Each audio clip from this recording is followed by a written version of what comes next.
Welcome, my darlings, to my humble chateau. Please make yourself very comfortable. Relax your mind and release your imagination to me. I will bring you a story to entrance and entertain. Perhaps a frightening one. Perhaps a steampunk. Perhaps a bit of mythology. Anyway, sit back, enjoy, and subscribe to me.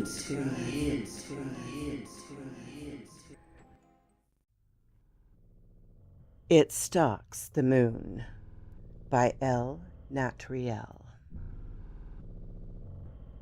Recently, I've had plenty of time to reminisce on my experience as a member of the labor pool.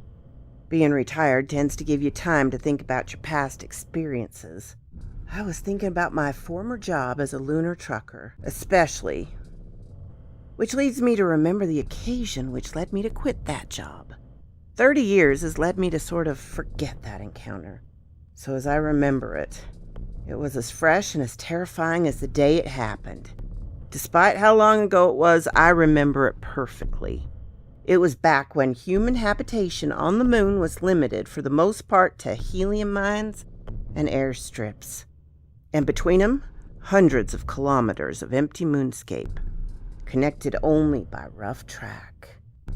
I was one of hundreds who had been lured to the moon with promise of riches and land and settled for a job of shuttling ore, parts, and men back and forth from these few locations.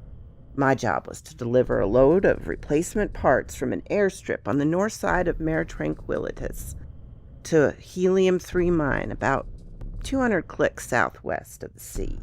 This was before the Armstrong Highway was paved across the Mare Tranquillitas. So the road was basically just a line of vehicles from thousands of trucks, straight, except where the line deviated to avoid a meteor crater or craggy rock. This was a 10-hour drive, so I had plenty of pet pills and synthetic caffeine to keep me awake. Unfortunately, the drugs had me hallucinating and tired, which is not great for a truck driver to be. But on to the story. I was driving through the crater of the sea, going reasonably fast. I wasn't paying much attention to the road and was mostly listening to my radio, which had occasional chatter between dispatchers and trucks via satellite. In my drugged-up, tired, and bored state, I could barely understand the words, but the constant noise was reassuring. I don't know when I noticed that the words had steadily turned to static, but it snapped me out of my trance. Disturbed, I looked around. There was nothing. Suddenly panicked, I fought to keep cool. It's only a contact loss. It happens all the time out here. Don't think, just keep driving, I said to myself. And even though every nerve in my body was screaming to turn around and head back, I kept my foot on the accelerator. The road turned a curve and I could see something.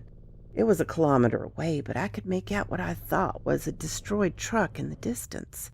As I got closer, my suspicions were confirmed. It was a downed vehicle by the side of the road.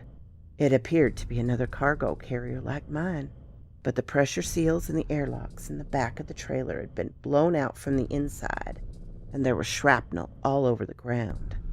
As I slowed down, I saw a figure run out into the road. He was wearing a pressure suit and waving his arms, and looked like he was trying to signal me. I slowed to a stop and put on a pressure helmet and unlocked the right side airlock. He pressed a button on the outside and quickly climbed in as oxygen drained from the cab. He closed the door quickly and oxygen came back into the vehicle. I took off my pressure helmet. "What happened here?" I asked. He grabbed the first aid kit from above his seat and applied the various medicinal devices to ports in the suit, taking off his helmet while doing that. I could see he was a man in his 30s with a rough, unkempt beard and a gash on his forehead. "Drive. We have to get to the nearest town. We have to tell him what happened here," he said as I started the truck back up.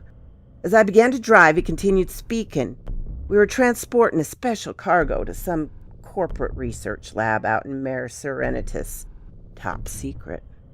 We weren't told what it was, only that it was of utmost importance to deliver. Something came out of our cargo. Something not from here. Something not human. It killed my entire crew. I hid and I survived somehow. That thing, it's following us. Look behind you, onto the road, he said, and seemed to cough and fall unconscious. I was truly terrified by this point. Something bad had happened here. I looked behind out of the glass pane into the road, and there I saw that thing. It was a vague, humanoid silhouette behind the vehicle, but everything was wrong. Its legs were elongated, and it had strangely pointed arms. It had no lower body, and its appendages just ended into a square torso or chassis. I can't even describe it. The shape of its face was more like a snout or something an insect would have.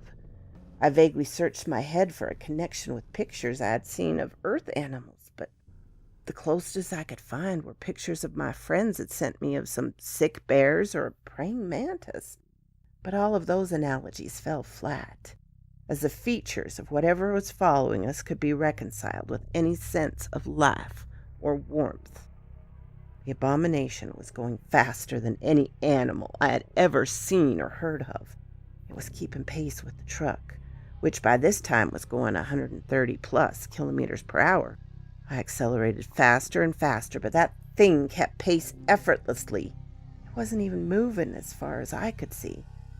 It would just be the same distance from the truck every time I looked back, no matter how fast I was going.